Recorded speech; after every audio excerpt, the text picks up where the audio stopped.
So yun na nga no, what is good sa inyo mga amo ko. So panibagong araw, panibagong kaskasan na naman. Pero hindi yung pangkaskasan dala natin. So ngayon, meron tayong hahanaping importanteng mahalaga. So tara samahan nyo ako at papunta na tayong bayan. Let's go! So ito na, nung nakapunta na tayo ng bayan, syempre, yun, shop. Yung mga shop, pupuntahan natin isa-isa ang mga shop dito sa bayan para titignan natin kung meron ba sila nung hinahanap natin na importanteng mahalaga. So ngayon, pupunta muna tayo sa unang shop at titignan natin doon kung meron nga ba sila netong importanteng mahalaga na pakay natin. So yan, binabaybay ko na yung kalsada dyan sa bayan namin dito sa San Antonio at yun ang shop na pupuntahan natin. Kung nakikita nyo sa kabilang yun, tumawid tayo, ayan. So nung nagpunta tayo dyan, syempre nagtanong tayo pero sa kasamaang palad, wala nga tayong nakita na itong importanteng mahalaga. So yung nakita natin kaninang shop, pinuntahan din natin yon, pero wala rin sila nung importanteng mahalagang kailangan natin. Isa-isang shop dito pinagtanungan natin at wala sila nun. So yan, binabaybay natin, papunta tayong Chaong yan eh. Pero nakita ko itong si El Bangis. So yun no, shoutout sa iyo El Bangis. So yan, pabaybay na tayo, papunta na tayo ng Chao ngayon. So yun, dire-diretso lang ang biyahe natin kasi dito magbabaka sakali tayo, baka nandito yung hinahanap nating importanteng mahalaga talaga. Importante kasi yung kasi talagang napaka-importante nung kaya kailangan natin mahanap yun at wala talaga doon sa amin kaya sumadya tayo ng ibang bayan.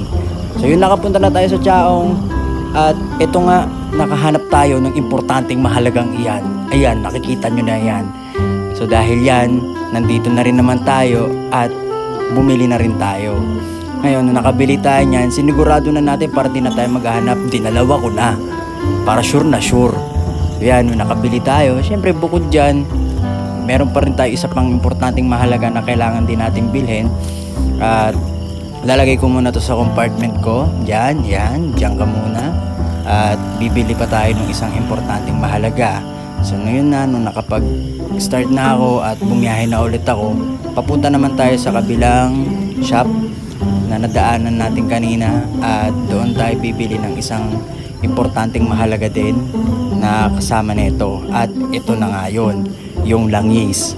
So yun, nakabili na tayo ng langis. Ayan o, yan, ang ganda-ganda ng panahon ngayon. So yan, bumili tayo na itong langis na to at yung drain plug na yun na dalawa. Kaya bumili na tayo ng dalawa para reserva na yung isa eh. Sa susunod eh may backup na tayo.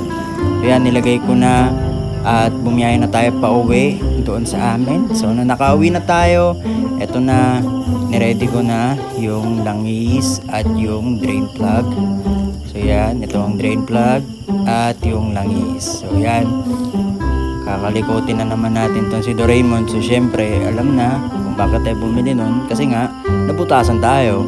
Gawa nung pumunta kami sa sementeryo eh nasaldak ako at inabot ang drain plug. So yan, silip-silip muna tayo. So ito, silip check, butas check muna. At ayun na nga, nag-iihi na naman. Napakagrabe naman pala ng tama niya sa ilalim. So yun, inabot. So yan, syempre tinanggal natin yan. Nung tinanggal natin, ito ang itsura. Biyak na biyak pala yung pinakagilid niya. Ayan yung gilid. Bukod to sa gitna, yung gilid din ay nabiyak. So yan, yung binaklas natin, kinabit na natin yung isa, sinilip ko pa. Akala mo may similya, wala namang similya yan. Ba't patitignan ng ganyan? So yan, kinabit na natin yung bago at nilagyan na rin natin ng langis para maging okay na ulit. So ito ay pang-anim ko na ito, pang-limang palit ko na dyan. So yun lang, salamat sa panonood nyo sa Walang Kwentang Vlog ko. Sa susunod na vlog ulit, peace out yo!